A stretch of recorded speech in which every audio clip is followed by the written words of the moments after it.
Welcome to NeuroMovement Revolution with Anat, Baniel, where you will discover breakthrough possibilities for your life through the brain's power to change. We're so happy that you can join us in making the impossible possible. Good morning, Anat. Good morning, Neil. Are you happy to be back here? I'm very glad to be back. It seems a long time. It's 4 weeks since we did our last live podcast. It's been 4 weeks, and I actually missed the opportunity to talk to the audience, and I'm so happy to be back. Me too. Great. So the topic of this week's podcast is movement is the language of the brain, harnessing the power of positive brain change. This is, in our work, as you can imagine, a huge topic. I'm really looking forward to what Anat is going to say.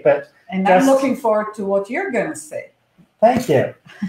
But one thing I'll say right from the word go is this phrase, movement is the language of the brain, is something that Anat coined. And I mean, she has various phrases that she uses from other people, but this one is unique to her, and it really sums up not just what the work is, but what we are as human beings and what learning is. And I'm always excited to hear what Anat's going to say, but why this phrase? That's a good question, Neil. Well, I'm glad you asked it, really.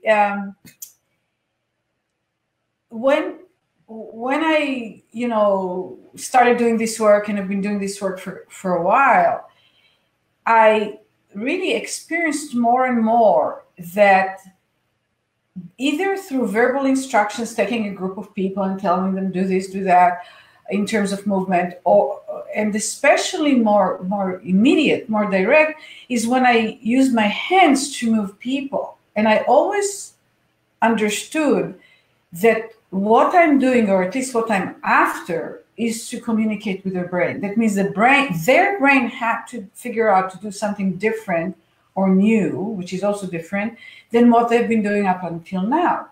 So we talk about children. If you take a child, for example, that is on the autism spectrum, and they don't look at you when you talk, for them to start looking at you even for a fraction of a second to begin with, and it's a huge change in the brain. So I'm doing stuff with the child, and they start changing.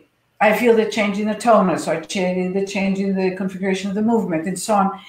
And all of a sudden, their eyes come and look at me, which they've never done before. Let's just take it as an example.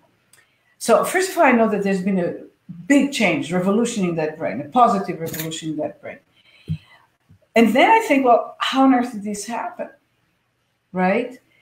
And so even without knowing the details of specifically what happened in the brain, and we don't really know the details of specifically this cell went here and this grew there and that communicated with that specifically, not at this time. I don't know that we ever will, but I know that through movement and touch, because when I move the child, I'm also touching them, but through movement, because without movement, if I just touch them, nothing would happen, right?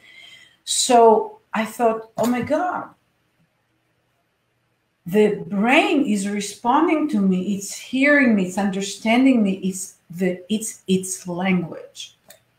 Utilized in very specific ways, movement is the main mechanism of generating information in the brain, informing the brain, and allowing the brain to act, to organize action.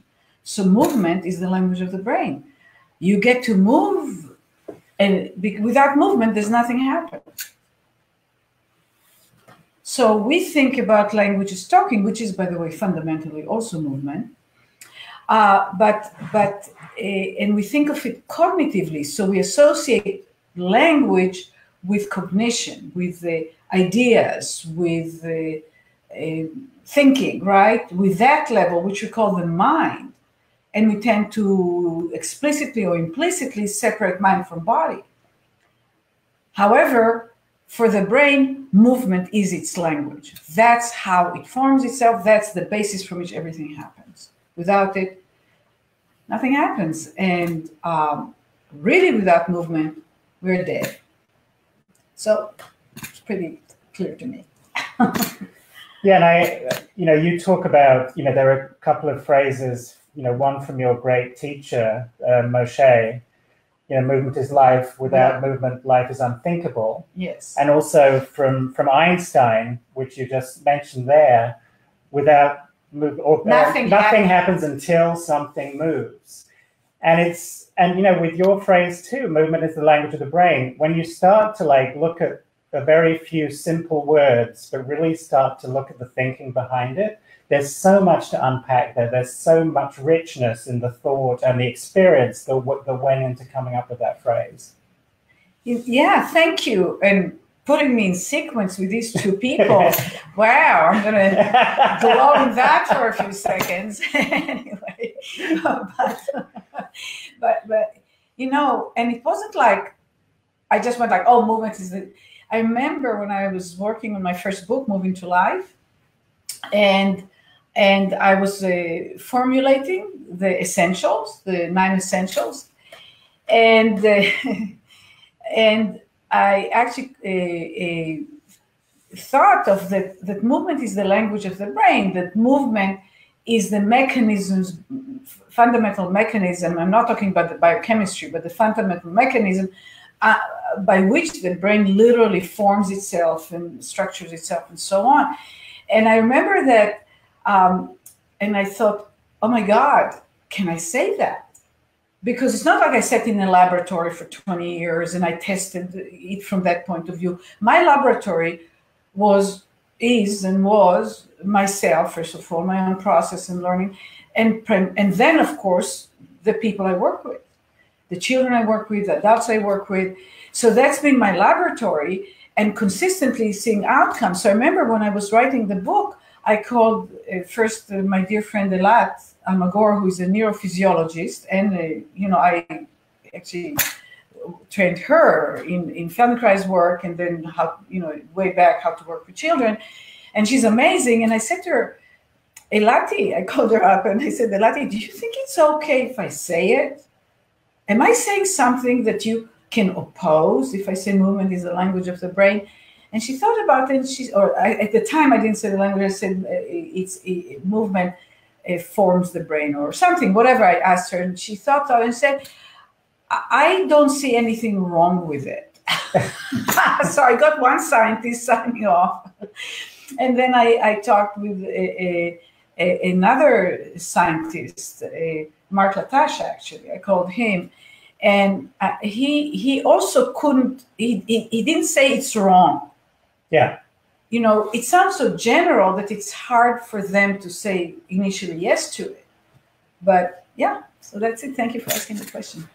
So how would you like to proceed? Is there something you want to present relating to that? Yeah. I know we have some questions. Okay. Well, I'll do it quickly. So when I say movement is the language of the brain, it sort of does another thing for me, which is very important, and it places movement in a very global, manner. So most of the time, people think of movement in the context of exercise.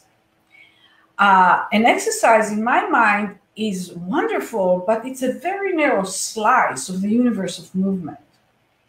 So movement, first of all, the bio chemical, the bioelectrical activity in the brain, all that is movement. I mean, all the time, we're just like we carry X number of pounds, that trillions of bits are moving and somehow managing to organize themselves into coherent processes. So this is very, very wide. So we say, okay, movement is the language of the brain, but what is the job of the brain?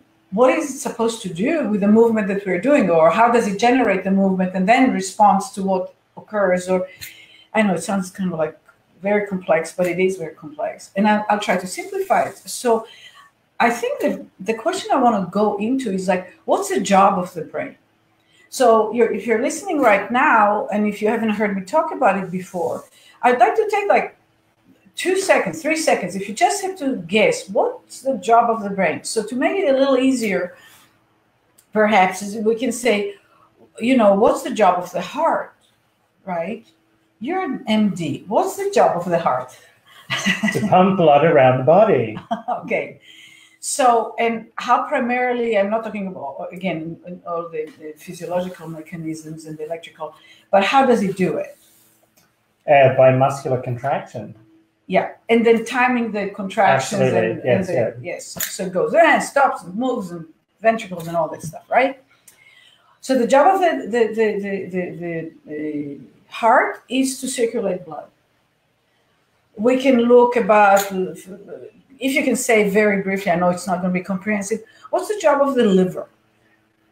The job of the liver is to, process nutrients and, help digest, help purify, help filter, help, I'm glad you went to medical school. Now we know why I did that. No, I'm teasing. Thanks. Yeah, he's brilliant. He's amazing. Anyway, so what's the job of the brain? And I hope you gave it some thought, because the more you generate on your side, the more you get from what we say on our end. The job of the brain, the fundamental job of the brain, is to put order in the disorder and make sense out of the nonsense. So we get stimulation, and you ask, so okay, I'm trying to say too many things at once.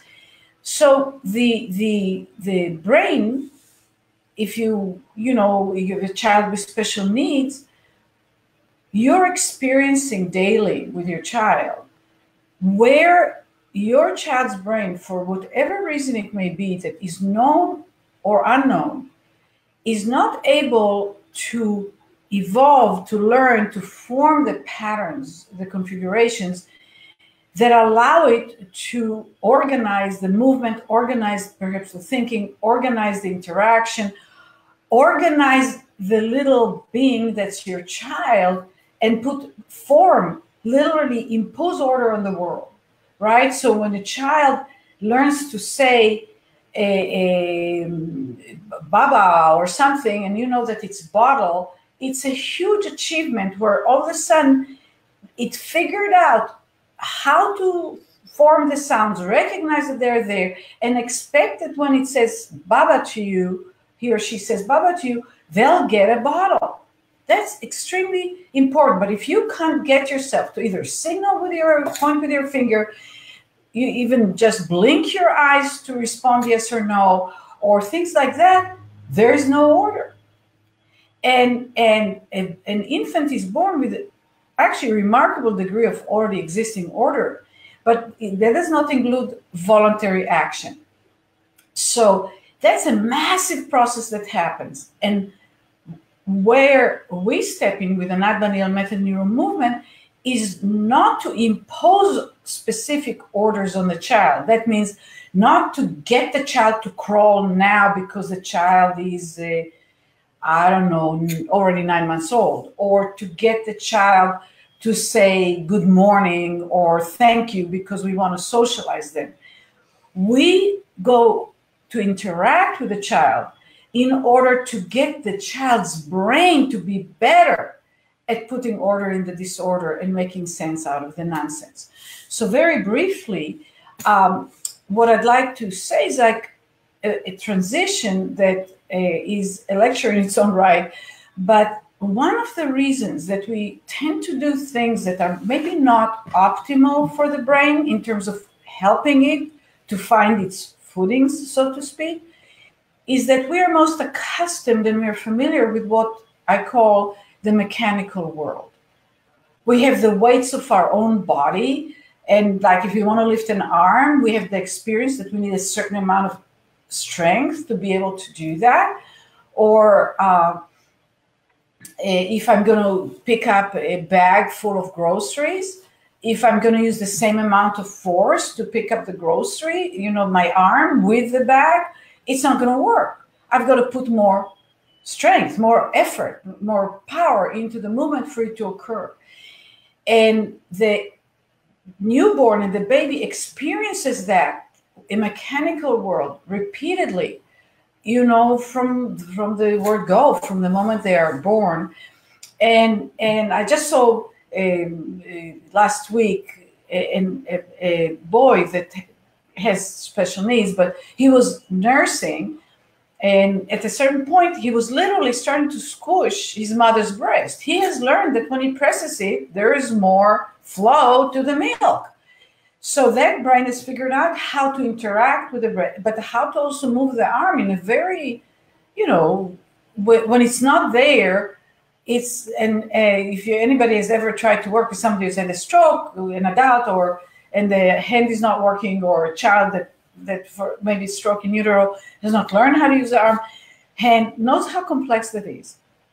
So we are used to the mechanical world, and what happens, the brain is not a mechanical system, so it doesn't operate based on the same principles that the mechanical world operates by. Now that is very important. The mechanical world and those principles and Newtonian physics and all that stuff is incredibly important.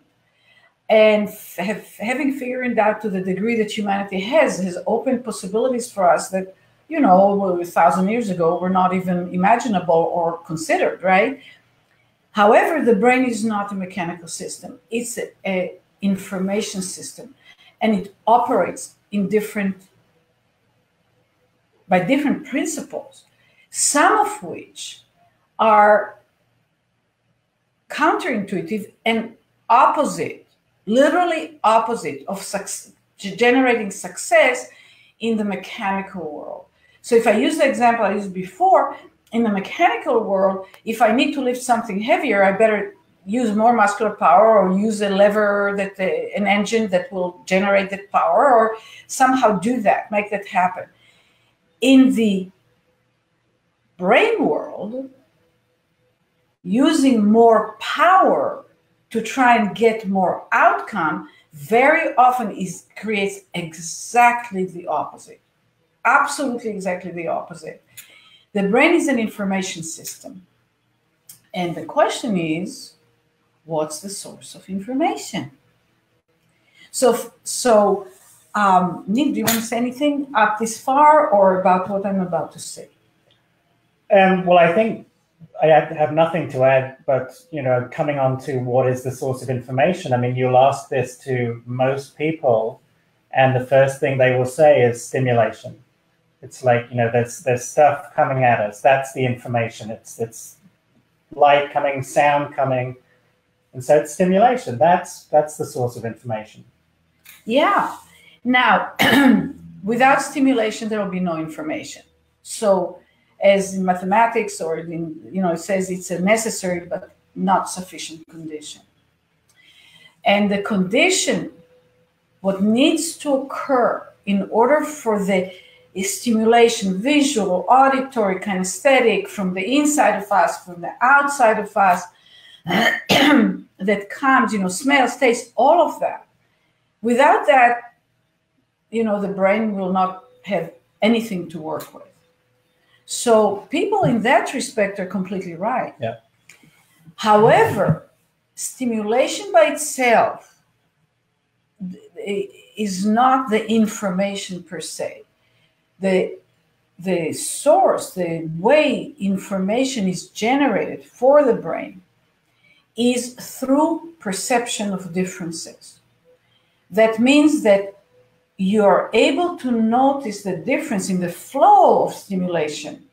So like if I speak softer and I speak louder, you can notice that. If you don't notice it, it's like flat. In a sense, and it's agitation, it's irritation, but it doesn't give information. It's through perception of differences that the brain gets what I call units of information, or the perception. I also say that the perception of the differences is intelligence. It's the units of intelligence. So I notice that this is this and that is that. A child that is unable to figure out math or basic arithmetics actually don't know what we're talking about. They don't have a clue. They have not formulated the sense of what we call one represents something different than two. So it doesn't matter how many times we show them 1 + 1 is equals 2, it means nothing. Or a child that does not hear differences in volume, a lot of times,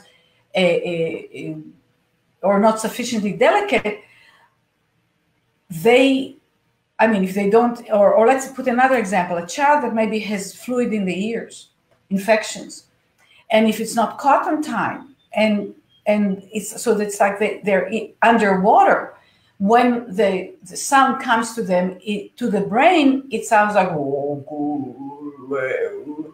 it doesn't have enough opportunity for perception of differences.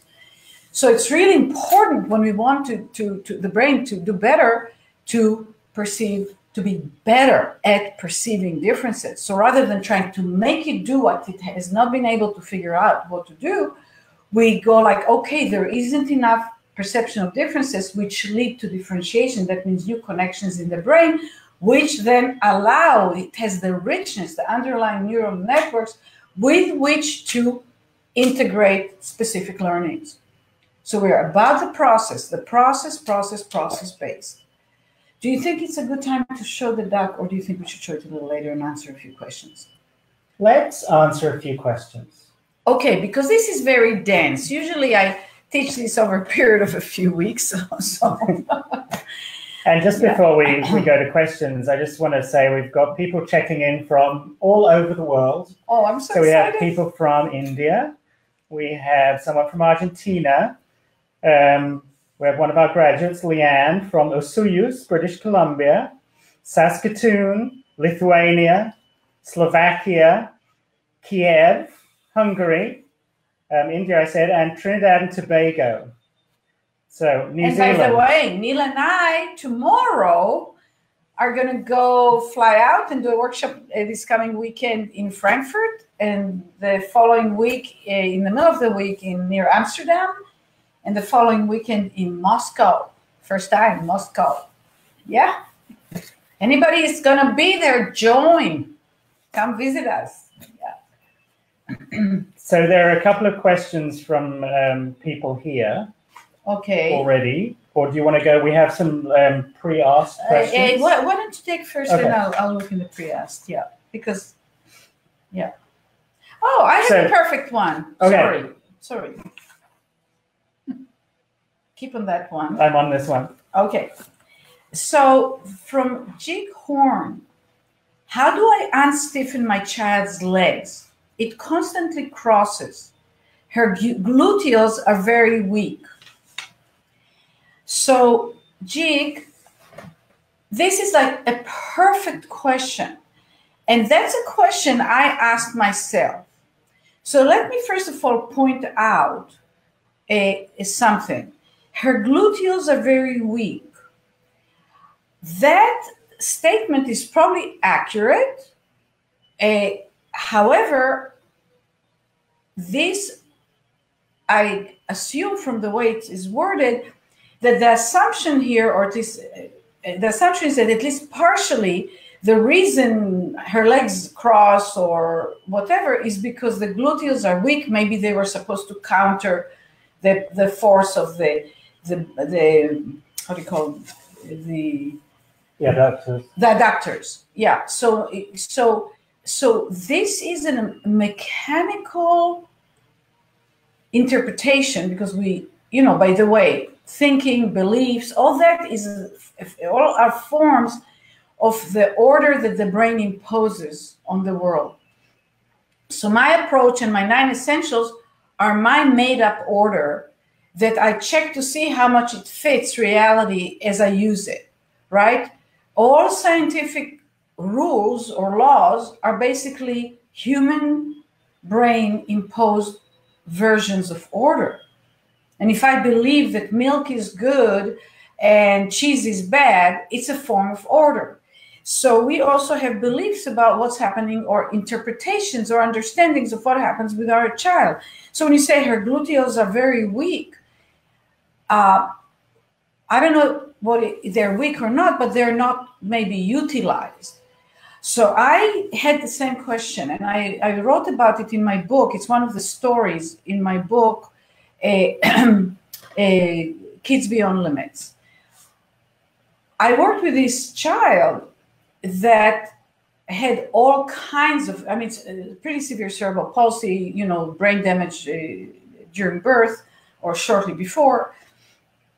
And the child kept improving really fantastically well. The beginning was really very not, I got the child at 3 years old, and eyes, you know, one here. He couldn't sit, in the book I do it as a she, but he couldn't sit up because of he couldn't move. He never learned how to crawl, never learned how to roll. I mean, he was very spastic. He was very rounded. But if they set him up, you know, the legs were straight and crossed, and he kind of, you know, tried not to fall, because if he fell, it was like one piece. And he got to being able to come up with a little bit of that, just a little bit of guidance for me to sitting, and he had freedom, he had balance, the eyes started focusing, he actually started talking, he started thinking. I mean, it was a lot of changes, but the legs just kept, every time he even thought of moving, the legs just crossed, really. And for a good, at least 6 months, I can't decide if 6 or 9 months, I kept saying, how come the arms now? He's using the arms and the eyes. I know how big that change that is in the brain. And the legs are not doing it. And when he was passive, that means lying on his back, I could move the legs and they'd get completely free. And the hip joints were free and everything was fantastic. The moment he participated in movement, actively, they contracted. And one day, and when we figure out stuff, who knows where that comes from, I realized he doesn't have 2 legs in his brain. He has 1 leg in his brain. Because his brain experienced the legs because of the spasticity. Anytime he moved, and a lot of the time that he didn't initiate movement, the legs were crossed. He never had, you know, like babies move and they have involuntary movements, which, by the way, are very important for their brain development. You know, so he kind of like, he didn't have that with his legs. He just had that. And it moved like that. So the brain never experienced it as two separate things. And I went like, oh my God. Doesn't matter how much I move his legs separately. When I move them, it feels like that one thing moving. Because it was never differentiated. He never felt one different than the other. So I just started working with him, and the first thing I did is I drew on his knees. I drew a dog, a face of a dog, a head of a dog, and a head of a cat. And I had them move, you know, and he was lying, so they were free. And we taught a story. To cut a long story short, in 2 weeks, this child was able to stand himself up. So that's the transition.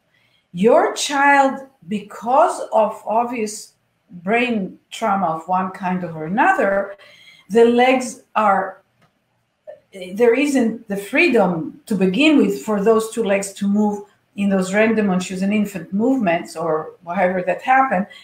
And now the brain says we're moving, that thing moves. That things are her 2 legs. So, and we're going to talk about the essentials, you know, you can read the book, you can read the story, you can start using the essentials with her, and that might already help. If there's a practitioner in your area that does ABM and that's Anat Baniel method NeuroMovement, then I'd go there to begin, because it takes, you know, it takes a while to learn how to be a practitioner and not to do these things really more fully. But you can start. I hope that helps. So, where was I? This might be a good time to show the PowerPoint. Okay. So this is our first attempt at showing PowerPoint slides in this Facebook Live. So please give us a little slack. Be kind. Be kind. Thank you. That's what I was looking for. Yes. So let's see. Nope, that's not it. There we go. And good. Nice. Okay. So they are now seeing half and half screen. And what do you mean half and half? They are seeing us on one side and the PowerPoint oh my on the other. God. They never use us. We could have the whole screen as the PowerPoint. Do the whole thing, the whole screen. I will do that. If you can do that. There you go. Better. Okay, you guys. So you have a job, and you can type in on communicate with Neil on Facebook. What do you think you're looking at? And if you've seen this before, don't give the right answer, because there isn't a right answer here. What is it that you think this image is? Give it a name. Put some order over it. Are we getting anything? Well, there's a little bit of a delay on them getting the broadcast, so we'll see. I mean, one thing I know was said recently, it was a perfume bottle. Yeah. And another thing, I mean, people say like building blocks, one block falling off another couple of blocks. Are we getting anything? Not yet. You guys are not participating? Oh. Okay. I'm sure they're playing at home. What do you mean playing at home? That would always be when you had a television show and Yes. the game was going on in the studio, and they say, and for those of you playing at home. Okay. Here we go. Lego blocks, a podium, Tetris. Somebody said perfume bottle. A cup filling a jar. A ship. This is great. Yeah. That's very inventive. Fantastic. Yeah. Let's go to the next one. Next slide. Oops. Uh-oh. What's this? What is this? We have to wait. We did, but this is from the last one. Still, as a submarine. Somebody said we've not had that one before. Okay, so we're gonna wait on this one for a moment. I mean, the delay is pretty significant. It is. No, it's I think 15 seconds. Oh, okay. But I mean, like again, for this one, we've had people say more building blocks, a mess.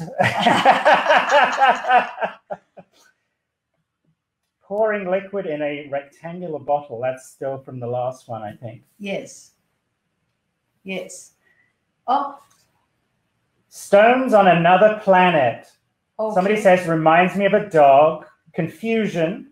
Abstract art. Haha.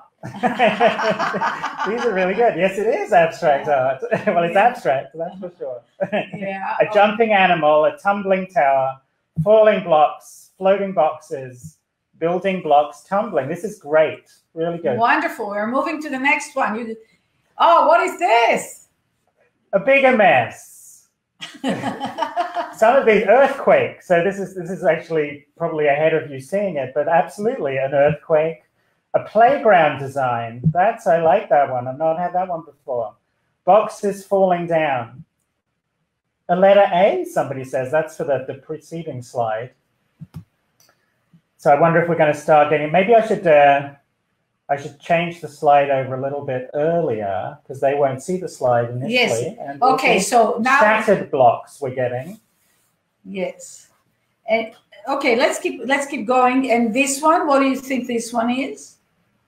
Are you starting to see something more recognizable, more that has a little more order to it?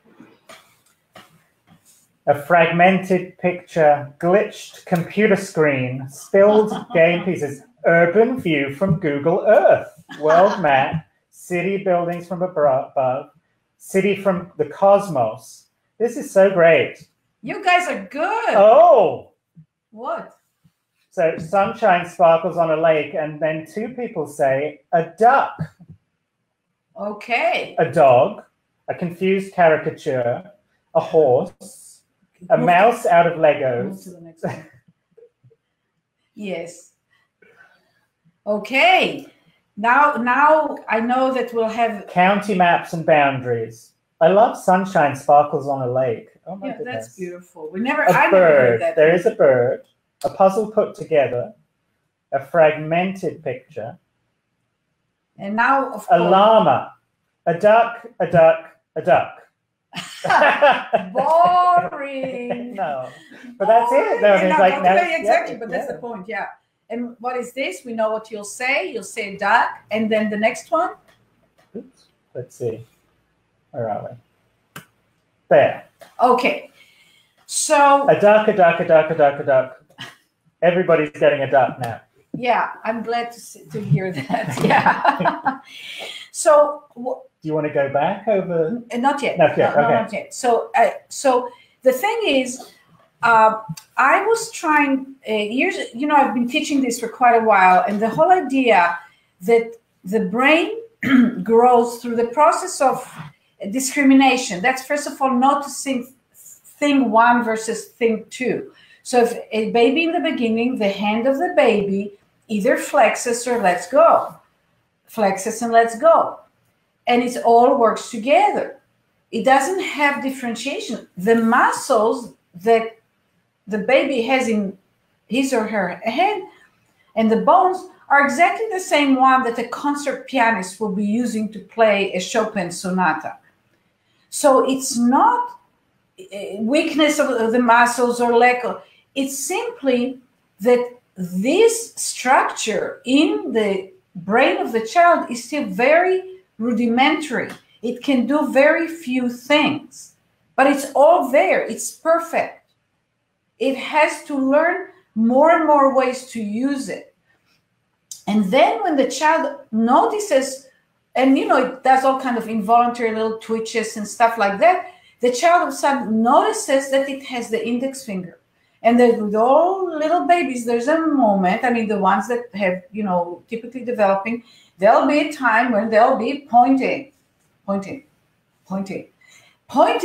happened the first time or two randomly, unintentionally, but it has an impact. So when a little baby points at you for the first time, you go like, oh my God, you're pointing, or you want this, or you give them what they're pointing at. And the brain goes like, outcome, does it again, outcome, does it again, outcome. And that gets grooved in very, very quickly. But in the beginning, it can't do that.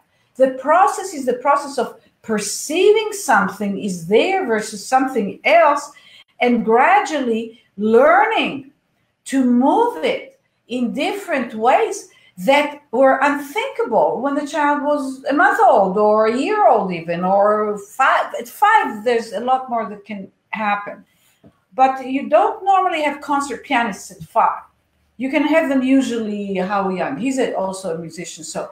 There are some pretty virtuosic 5-year-olds, but certainly not a 2-year-old or a 3-year-old. Yeah. But normally, most people, when 8, they do 9, 10. 9, 10, 11, 12, you can start getting.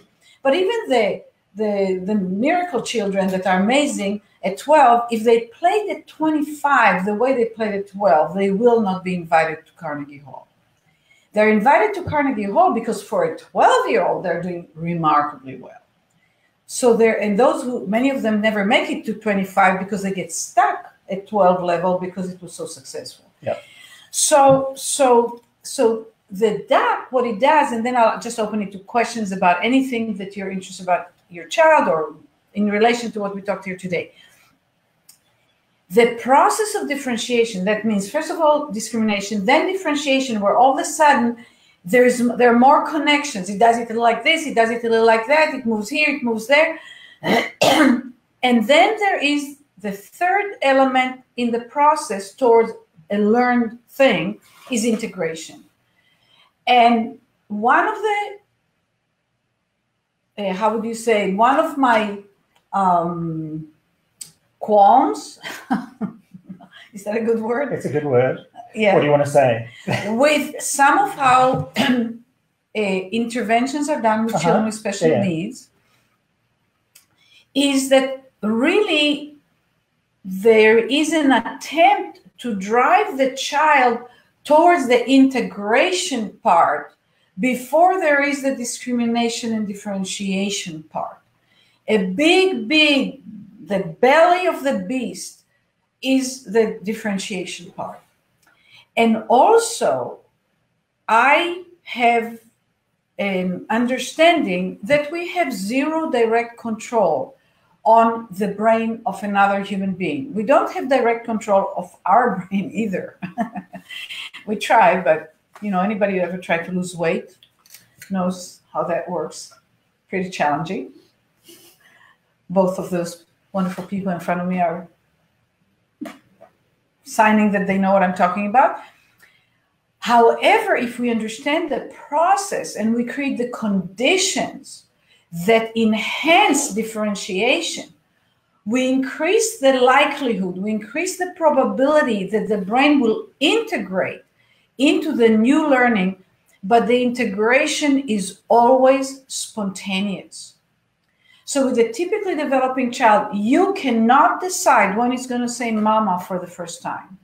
You can do tummy time and place them on their belly, but you cannot know when the first time that they will actually learn and know how to really roll from the back to the belly. It's unknown. But if the process has the richness in which and the richness of experiences and differentiation and the condition to do the job of the brain will continuously differentiate and integrate and put order. The integration is the moment of imposing order into a shape that's recognizable. In this case, it's the shape of the duck. So if Neil goes through it really, really quickly once again, and then we will have around 15 minutes or so to respond to your questions. And in relation to going back, now we're going to go back through the duck. There's one person here who says, please help me to understand the connection of movement discussed in the first part of the video to patterns, recognition, and differentiation. Absolutely. Yeah. So let me just answer that. Very, very good question. I know it sounds like a big hop. The experiences that we get, that the brain gets, through which it can notice differences, are all driven through movement. And that you take away the tiny little invisible movements, cannot see. If you really paralyze the eye, you stop seeing. Am I correct, doctor? Mm-hmm. You don't see. You have to have the background little movements or you don't see, literally, because the brain needs that kind of, like the scanner, like a moving little scanner, right? The movement is what generates all the fundamental input into the brain, that if the brain is good at perceiving differences and gets better at perceiving differences, and then expects to perceive differences, expects not like a conscious expectation, but it is tuned, it is habituated to perceive differences and create, grow new connections and integrate them into definable, recognizable configuration, then we are learning. And with the movement is the main driver of that. So that's why I started that way. I realize there's a little hop there. So thank you for asking the question. Yeah. Okay. So here we are. I'm going to go through it. So this is just random movements. That's an infant. Newborns are lying in the crib, and things just, reflexes, and the brain does this, because there are connections, some certain degree of connections between the brain and the musculature, and it just twitches. It gets activated and twitches. So this is, this is just like, I haven't learned how to do anything myself yet. Okay? Now it starts getting more experiences. It's a little more awake and so on. And if you think of a certain function, like a certain thing that the child is learning to do, it actually needs more variability. That's one of the essentials. It needs enough variability, so more differentiation will be, more connections will be formed. That's more refinement. Then you go to the next one, and you have more pieces. Now, when you have, so go back to the first one. I forgot to say something. So thank you, Baniel. So if you look at this, you couldn't really make the shape of a duck out of it. I mean, you could put it so it would look, you could move a little bit the head forward, and it would look more like an animal, but it wouldn't be a duck. It wouldn't be a really defined thing that no matter how many people are going to respond to us, it's going to be a duck, right? Now you go here, you have more pieces and you have less order. you actually, it's becoming more messy. Then you go here and you get even more little pieces. But if you took these little pieces, if I gave you a little time, you could probably create a shape that's a little closer to a duck, but it's not a duck yet. So think a child that starts, there's a wonderful TED Talk about it, from gaga to water. So an infant is saying gaga, gaga, gaga, gaga, gaga. That's like the second slide, right? Or maybe even this slide. But gaga is not water. Maybe the parents learned that gaga means water for the infant, but it's not water. So this doesn't have enough pieces to be water or to be a duck. And now go next.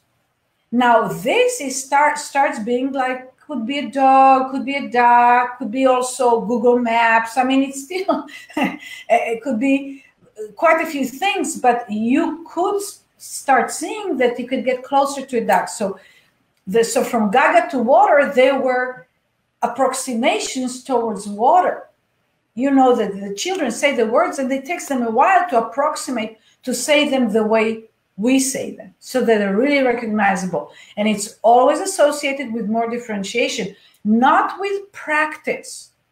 You don't want to practice gaga because you don't want to groove it into the brain. You let it be, but you allow more sounds and more possibilities to show in. That's, by the way, for the first question. Fundamentally, that's how your child will learn to be able to move her legs separately. And now go to the next thing. Now we have a lot more pieces. And we're a little clumsy. We're not quite fully refined, but this is great. And now let's go to the next thing. Now we have more pieces and we can organize them and impose the order. The brain goes like, I want water, and everybody around me says water when water shows up, and the brain approximates towards water.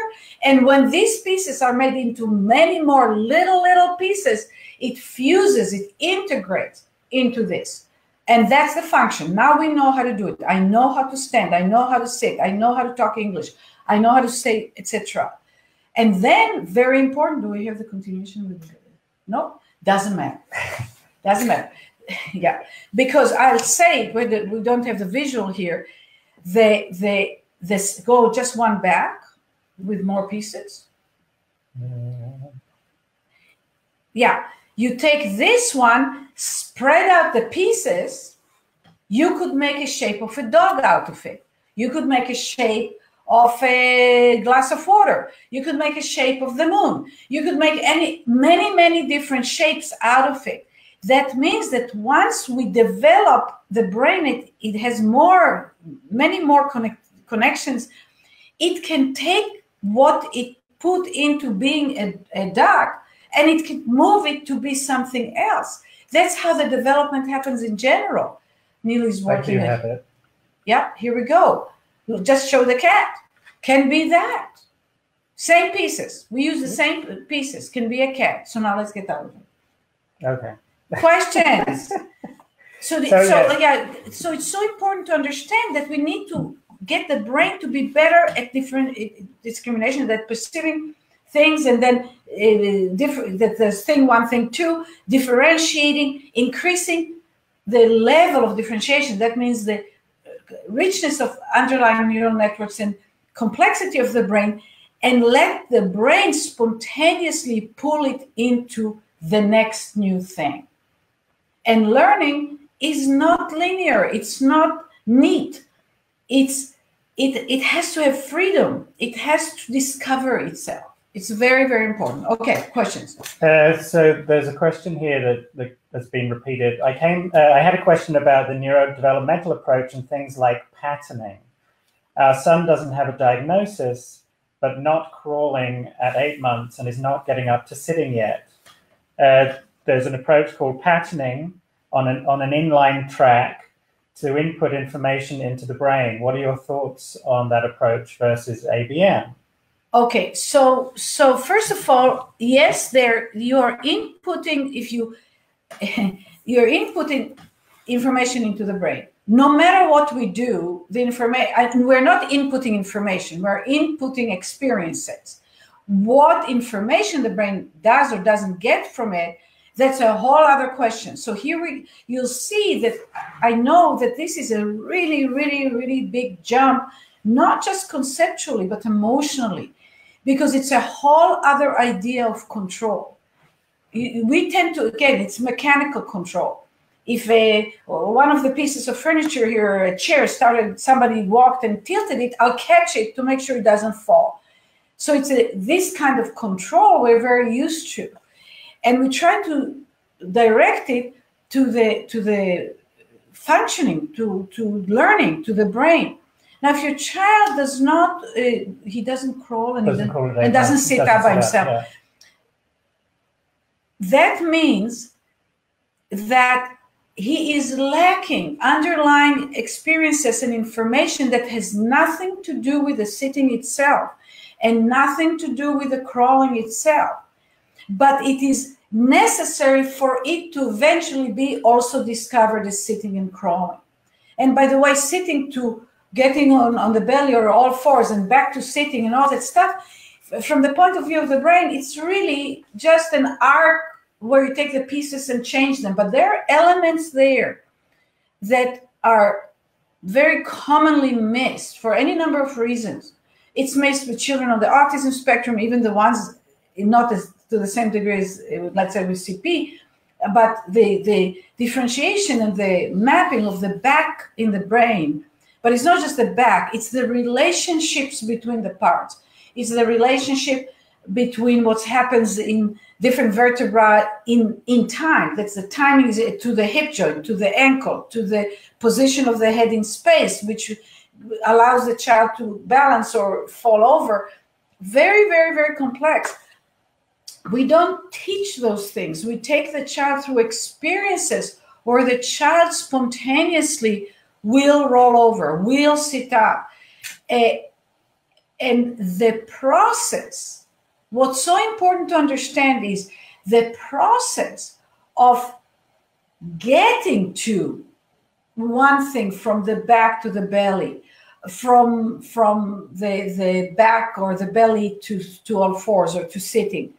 The process of acquiring this capacity provides the brain with the foundations of the rest of our life. If you think about the duck versus the cat, right? And so if the patterning, the way I understand what you describe, because I know the term patterning and I know some methods, but I don't know if it's exactly the same one or it's different a little bit. And trying to put the child on a track that gives the final outcome of crawling to a child that can't do it themselves, in my point of view, I don't know how successful it is, but from my point of view, it is not ideal, because so much in what goes, picking up the pelvis, shifting weight from knee to knee, the pelvis falls, you take the pelvis too far, it falls to one side. You take the head relative to the pelvis, and it's all those permutations and experiences are an opportunity for the brain to go like, oh, I've got this, I've got that, I've got this, I can move this here. Of course, the brain doesn't talk like this to itself, but this is the way I, describe it. I'm not a big fan of those things. And the children we work with, we ask the parents to not do that while they work with us. So parents can choose. We have no problem. People can do whatever, you're the parent. You have to decide what speaks to you. However, for me to have integrity in my own work, I don't want the brain to be positioned, asked to do something it can't do, because we learn our experience. We don't learn from our experience. We learn our experience. So the child learns this constrained, for that brain, not organic, artificial configuration, and the brain is brilliant. Your child might learn to crawl. However, the way they crawl might not be ideal. The organization in the back and so on. So then it might impede the ability to stand up and or certainly influence the posture. So, and the freedom of the brain to think and generate is just so important. It's not just for crawling. Crawling is just one step on the way. How about being a creative, generative, independent, vibrant, vital person when you're 45, right? So that's my answer. and I hope you can do well with it. I mean, I don't know, but if you ask me, I'll say what I think. Yeah. So this is a huge topic. Yeah. It's one that we're going to return to. There are other questions here, but was there? Yeah. Go ahead. There was something you were wanting to. Yeah. But there may be one more question. Well, one of them is about bringing the relevance of this topic to social interaction with kids on the spectrum. Oh my God. Well, you know, when I hear those questions, I think I should have a podcast twice a day. Yeah. There's a lot that's being generated. No, it's fantastic. Yeah. Again, it's the same answer. You know, so much of what's done. Okay, so what I say to parents, let me give you the answer. So sometimes parents ask me, should I put the child in a stander? Should I put the braces on their feet? And there are times I will say yes. But very often I look, when I get to work with anybody, including you guys out there that are listening, I know that there's a treasure trove of intelligence and creativity and vitality in every human being. So that is what I'm after. Whether the child will crawl now or will crawl in a month, or, you know, or maybe even will never crawl, because I don't know, that's rare for us. But anyway, so this is where I come from. So when the children on the spectrum, it's very hard, because many of them, they stand, they walk, their movement organization very often is not done well. That represents some of what's happening in the brain, but the prompting thing, or the putting a device, or I say, if we decide that the child, for whatever reason, can be sometimes a medical condition, is never going to stand up, yes, let's use a wheelchair, or sometimes wheelchair in and out, or whatever. But if there is a possibility that through the process we are doing, the child will figure out how to do it themselves, the value of the process, of the underlying process of the child themselves feeling when to say goodbye, themselves saying hi, or themselves saying I love you, is simply immeasurable in my mind. So again, depends on the situation, whether we want to get the child to be able to somehow be in a social condition and be part of society, and we prompt them to do that, or can we take the child and take them through a process where they spontaneously can be more. Because children on the autism spectrum, from my point of view, and I'm going to just throw it out there, but I will have to do at least a full podcast, if not 2 or 3, on autism, and then also on cerebral palsy, I mean, all those topics, is their brain has difficulties. Its ability to perceive difference, the underlying process of perception of differences, is degraded, or is not working as well. And there's research now that shows that this is the case. And there's this amazing scientist, Elizabeth Torres, that has done gorgeous work on it.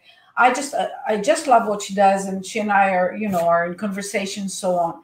And she herself is developing tools to get the brain to perceive differences. She's not worried so much what the topic is, but let's get this brain to get better at perceiving differences. And our experience, so this is my answer, and if you start and read the book, do the essentials, and rather than try and trump, because the child doesn't do it because it doesn't get that, that there is that something happens when you say good morning or I love you, or it just doesn't exist for them. When a difference is not perceived, the whole thing doesn't exist. It's just non-existent. So we're trying to teach them into a void in their experience. And then whatever they experience is whatever they experience. Okay, so I so wish I could stay for 24 hours and answer all the questions. There's gorgeous questions. Can you read some of the questions so people know what they were, and we'll try to address them more? Well, one of them is, can this method work well for kids with cortical visual impairment? Oh my God, yes. And we work also in collaboration with Christine Roman. and Dr. Debbie Zielinski in Chicago, and wonderful people who do great work. And we bring the movement part. I've had children that were diagnosed as deaf, or blind, or almost blind, whatever. And through the work, they start hearing and they start seeing. And the way I understand it is because, of course, the visual, nerve, this is intact, but the brain doesn't know what to do with what's coming in. And I don't work on the hearing. I don't have directly, and I don't work on the vision directly. I interact with the vision in different ways, but once they can start making sense of their body and the world, and they start seeing. Not now, some children are just blind. I mean, I can't make that work, but yes. And question about potty training. The question here, we should do a whole one on that. Does the brain recognize or create differentiations in relation to relieving or helping pain from chronic conditions in adults as well as in children? Absolutely. Is that something the brain learns as well? Absolutely.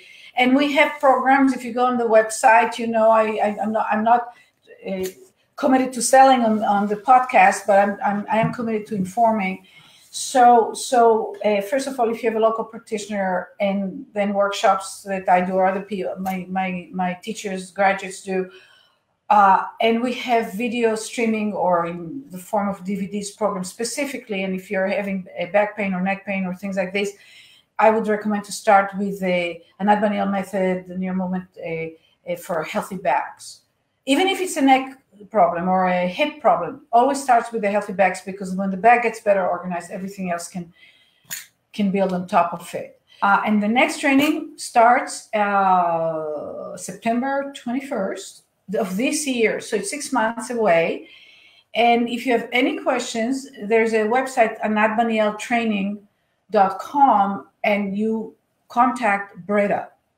She's a wonderful practitioner, and she's our enrollment manager. You can email her, call her, whatever, and find information. So because one of the reasons I also, aside from wanting to get people to join the training, we open training roughly once every 2 years, and even sometimes longer. So it doesn't happen all the time. So it's a real opportunity. We have a phenomenal team of trainers and assistant trainers. And the process is also profoundly transformational for many people come either because they're PTs, OTs, they have a child with special needs, different reasons, not for themselves.